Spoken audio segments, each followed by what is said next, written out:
نے نماز کو ضائع کر دیا اور خواہشات نفسانی کے پیچھے لگ گئے، سو ان قریب ان کو گمراہی کی سزا ملے گی۔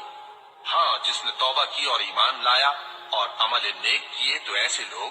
بہشت میں داخل ہوں گے اور ان کا ذرا نقصان نہ کیا جائے گا،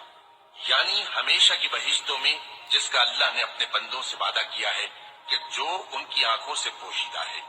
بے شک اس کا وعدہ نیکوکاروں کے سامنے آنے والا ہے، وہ اس میں سلام کے سوا کوئی بیہودہ کلام نہ سنیں گے اور ان کو صبح و شام کھانا ملے گا۔ یہی وہ جنت ہے جس کا ہم اپنے بندوں میں سے ایسے شخص کو مالک بنائیں گے جو پرہیزگار ہوگا۔ اور فرشتوں نے پیغمبر کو جواب دیا کہ ہم تمہارے پروردگار کے حکم کے سوا اتر نہیں سکتے، جو کچھ ہمارے آگے ہے اور جو پیچھے ہے اور جو اس کے درمیان ہے سب اسی کا ہے، اور تمہارا پروردگار بھولنے والا نہیں، یعنی آسمان اور زمین کا اور جو ان دونوں